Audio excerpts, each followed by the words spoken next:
Learning Haryana YouTube channel देखने वाले सभी साथियों को नमस्कार, राम राम। आज हम 9th क्लास का जो सेकंड लेसन है जो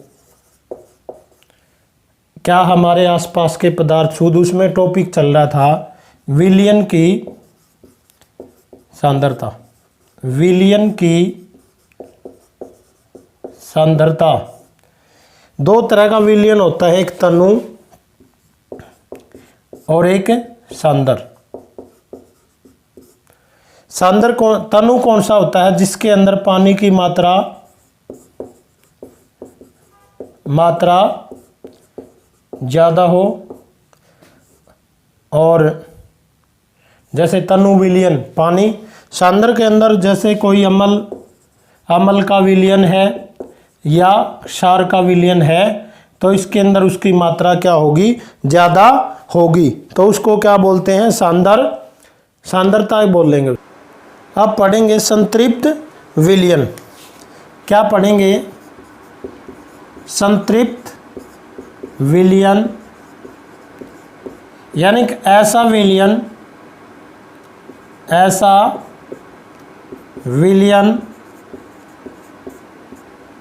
किसी विलायक में विलेय की निश्चित मात्रा से ज़्यादा, विलेय की निश्चित मात्रा से ज़्यादा विलेय नहीं घोला जा सकता, चाहे आप तापमान कितना भी बढ़ाते रहें। जैसे मान लो 1 लीटर पानी के अंदर जल के अंदर शुगर डाल रहे हैं, हम नीचे से उसको गर्म कर रहे हैं, वो घुल जाएगी। गर्म होते होते फिर क्या करेंगे? और चीनी डालेंगे, उसको गर्म करते रहेंगे। एक ऐसी कंडीशन आ जाएगी जिसके अंदर और ज़्यादा चीनी नहीं घुलेगी। इस कंडीशन को बोलते हैं संतृप्त विलयन, सैचुरेटेड सॉल्यूशन। क्या बोलते हैं? Saturated solution. तो जैसे एक एग्जांपल की बात करें, हम किसी एक नमक की मात्रा है 40 ग्राम। 40 ग्राम नमक को किसके अंदर घोला गया है? 320 ग्राम जल के अंदर। तो वहाँ पर कंसंट्रेशन ऑफ सॉल्यूशन निकालनी है। यहाँ पर विलेय की मात्रा कितनी देर की है? विलेय की मात्रा 40 ग्राम यानी नमक, और विलायक की मात्रा है जो वो कितनी है? 320 ग्राम, यानी कि ये पानी है। 320 ग्राम पानी के अंदर नमक कितना डिजोल्व किया गया है? 40 ग्राम। तो यहाँ पर विलयन की सांद्रता निकालने का जो तरीका है, यहाँ पर कुल मात्रा किसकी हो जाएगी? कुल मात्रा किसकी? विलयन की। दोनों को मिलाएंगे तो क्या बन जाएगा? विलयन यानी सॉल्यूशन। तो टोटल कितना बनेगा? 320 प्लस 40 यानी सॉल्यूशन कितना बन गया? 360 ग्राम। कितना? 360 ग्राम। अब विलेय की मात्रा निकालने के लिए विलेय की मात्रा परसेंटेज में, किस में? परसेंटेज में। विलेय की मात्रा कितने? 40, और नीचे विलयन की मात्रा इंटू 100% के नाम का। तो टोटल कितना था? 360 गुणा में 100, इससे ये कट जाएगा। और इन दोनों को काटे हम 4 टाइम में, 10 टाइम जाएगा, और ये 9 टाइम जाएगा, 9 बार में जाएगा। 100 बाई क्या बन जाएगा? 9। तो ये लगभग 11.1% इसकी क्या आ जाएगी? विलेय की मात्रा आ जाएगी। तो ये क्या था, सैचुरेटेड सॉल्यूशन के ऊपर। सस्पेंशन, निलंबन, जब किसी ठोस को किसके अंदर घोला जाता है, द्रव के अंदर। जैसे हम चाक पाउडर की बात करें, चाक को पानी के अंदर या जल के अंदर मिलाया जाता है तो ये पूरी तरह से घुलते नहीं, उसके अंदर सस्पेंस रहते हैं। यानी किस चीज़ का सस्पेंस हो ना भाई, बीच के अंदर ऐसे ही हैंगिंग पोजीशन पे लटके रहते हैं। तो इनके गुण क्या है, यह एक तरह का क्या है, विषमांगी मिश्रण है। क्या है, यह एक विषमांगी मिश्रण है। क्या है, विषमांगी मिश्रण, मतलब इसकी लेयर अलग अलग बनती है, आपको चाक अलग नजर आएगा और जल आपको अलग नजर आएगा। इनको नंगी आंखों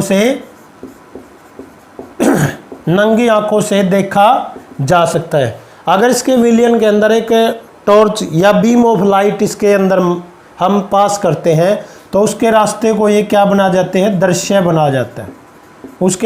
उसका रास्ता उसमें से दिखने लग जाता है। अगर इनको कुछ देर के लिए यानी व्यवधान ना किया जाए या अनडिस्ट्रीब्यूटेड छोड़ा जाए या डिस्टर्बेंस ना हो इसके अंदर, तो ये नीचे बैठ जाते हैं और उसको हम छानना विधि या फिल्ट्रेशन के द्वारा अलग कर देते हैं। जब ये नीचे बैठ जाए तो ये सस्पेंशन टूट जाता है। ये क्या, सस्पेंशन टूट जाता है। तो ये आपका सस्पेंशन के बारे में था। कोलाइडल, ये वास्तव में होता तो क्या है, विषमांगी, लेकिन लगता कैसा है, समांगी मिश्रण जैसा। समांगी मिश्रण जैसा नज़र आता है, लेकिन रियल में क्या होता है, ये विषमांगी मिश्रण। क्या होता है, विषमांगी मिश्रण। एग्जाम्पल किसकी बात करें हम, दूध की, मिल्क, जो ये नज़र आपको समांगी जैसा आता है लेकिन रियल में क्या होता है, विषमांगी मिश्रण। इसके कुछ गुण पढ़ेंगे अब। यह एक है विषमांगी मिश्रण है। क्या है, यह एक क्या है, विषमांगी मिश्रण है। दूसरा, ये लाइट के रास्ते को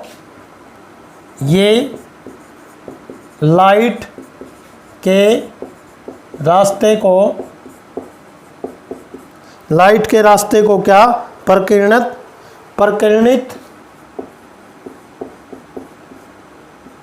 प्रकीर्णन करते हैं।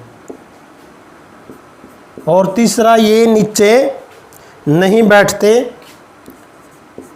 ये नीचे बॉटम के अंदर नीचे नहीं बैठते, बॉटम के अंदर, तली के अंदर। और इसके अलावा ये क्या होते हैं, स्थिर होते हैं, स्टेबल होते हैं, ये स्थिर होते हैं। और पांचवा है जो, इनको छानना विधि द्वारा, इनको छानना या फिल्ट्रेशन के द्वारा अलग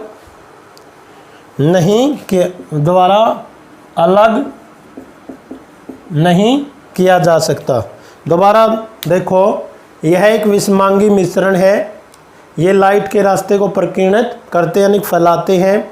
ये नीचे नहीं बैठते, जब इनको ऐसे ही खाली छोड़ दिया जाए तो ये स्थिर होते हैं, स्टेबल होते हैं। इनको छानना विधि के द्वारा अलग नहीं किया जा सकता। कोलाइडल सॉल्यूशन है जो इसके दो भाग होते हैं। कोलाइडल सॉल्यूशन है जो इसके दो भाग होते हैं। एक तो है डिस्पर्स्ड फेज और दूसरा है डिस्पर्स्ड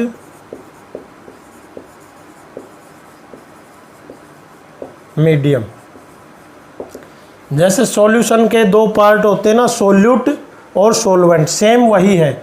इसको हम सोल्यूट भी कह सकते हैं और इसको क्या कह सकते हैं, सोलवेंट।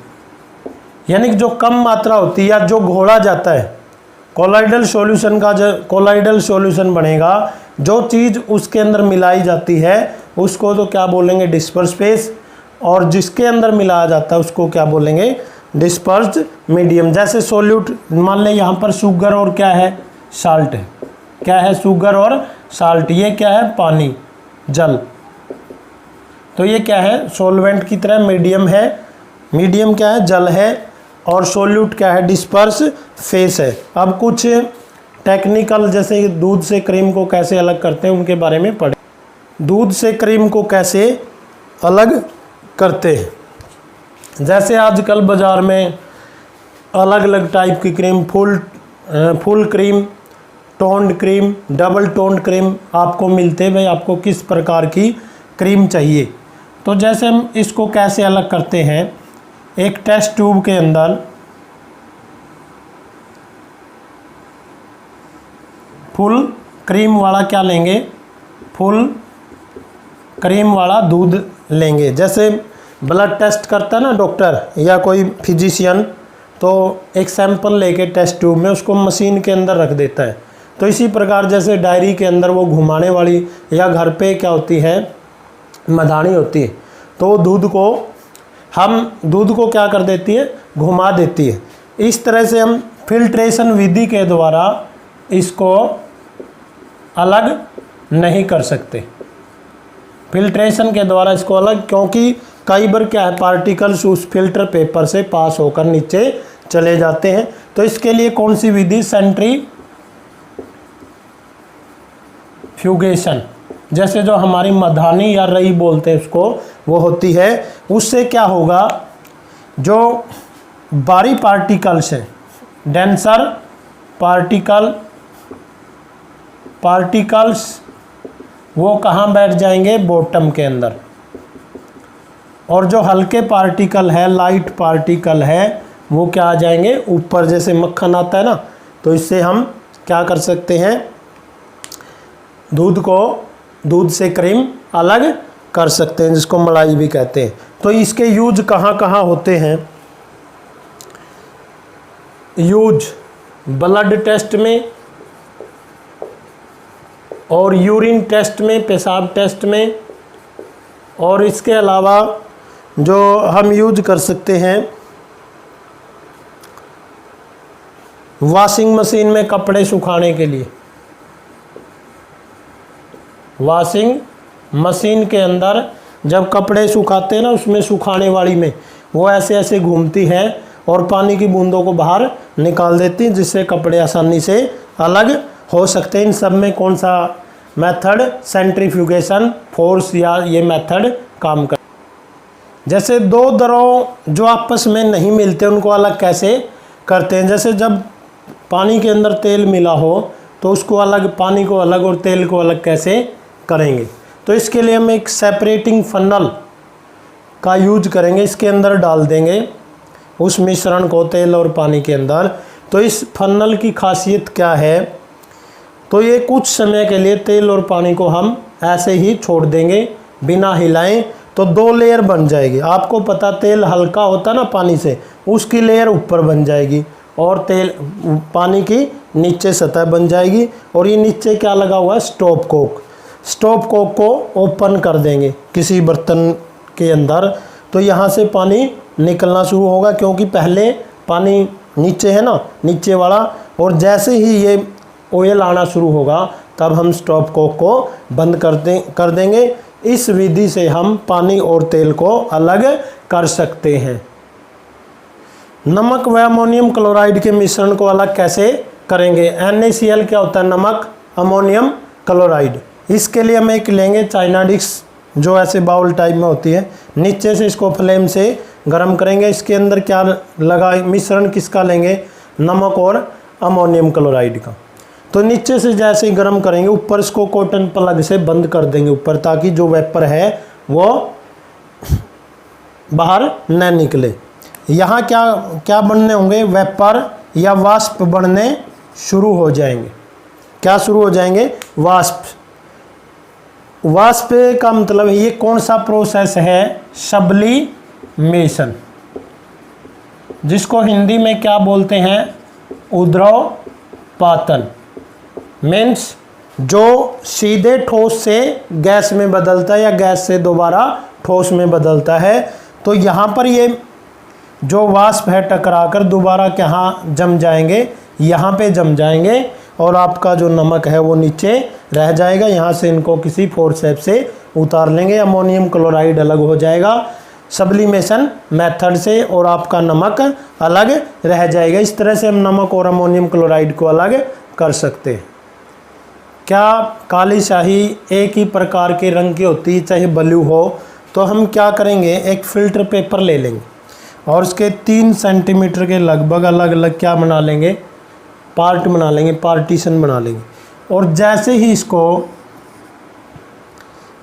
ही इसको हम किसी ग्लास जार के अंदर या बिकर के अंदर डुबोएंगे तो ये धीरे धीरे पानी सारे फिल्टर पेपर में चढ़ जाएगा। क्या हो जाएगा, फिल्टर पेपर में पानी चढ़ जाएगा।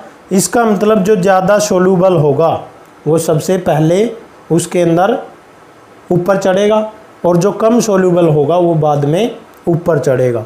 तो इससे ये सिद्ध होता है कि वे जो एक ही स्याही है, एक ही डाई है, वो अलग अलग रंग की बनी होती। क्योंकि जब आपने फिल्टर पेपर को किसके अंदर डुबोया, किसी जार के अंदर, बर्तन के अंदर, तो जैसे ये ब्लैक अलग अलग रंग पे चढ़ गई, इस पे जो सबसे ज़्यादा सोल्यूबल था वो सबसे पहले ऊपर चढ़ा रंग और जो कम था वो नीचे उसमें थोड़ा चढ़ा। तो इस तरह की विधि है जो, यानी कि एक ही इंक के अंदर कई कंपोनेंट होते हैं और रंगों की इस विधि को अलग करने के लिए या इस टेक्निक को क्रोमेटोग्राफी बोलते हैं। क्या बोलते हैं, क्रोमेटोग्राफी। एक बार और देखो, जो फिल्टर पेपर पे हम क्या कर लेते हैं, ऐसे एरो कर लेते हैं और इसके अंदर 1 या 2 बूंद किसी फाउंटेन पेन की या ब्लैक ब्लू इंक की डाल देते हैं और वाटर लेवल से इसको आप क्या रखते हैं, ऊपर रखते हैं। जैसे ये फिल्टर पेपर यहाँ तक मान लो क्या है, पानी है और ऊपर रखेंगे। कुछ समय के लिए इसको हम ऐसे ही छोड़ देंगे। हम देखते हैं कि धीरे धीरे इस पूरे फिल्टर पेपर में क्या भर जाता है, पानी। और जो ज़्यादा सोल्यूबल होता है उसमें सबसे पहले चढ़ता है और जो कम होता है बाद में। तो हमें पता चलता है जो एक जैसी दिखने वाली इंक या चाहे वो ब्लैक हो ब्लू, वो भी अलग अलग रंग की बनी होती है। अलग कंपोनेंट होते हैं, जैसे भोजन के कंपोनेंट होते हैं, इसी तरह डाई या इंक के भी कंपोनेंट अलग होते हैं। इन कंपोनेंट को अलग करने की विधि को क्या बोलते हैं, क्रोमेटोग्राफी बोलते हैं। इस तरह से इस लेसन के 2 टॉपिक हो रहते हैं, एयर के अंदर से गैसेज अलग कैसे करते हैं और एक है एसीटोन और जल के मिश्रण को कैसे अलग करते हैं। वो किसी नेक्स्ट वीडियो के अंदर पढ़ेंगे। उम्मीद करता हूँ आपको ये वीडियो पसंद आई होगी। Thanks for watching. नमस्कार सभी को। Have a nice day.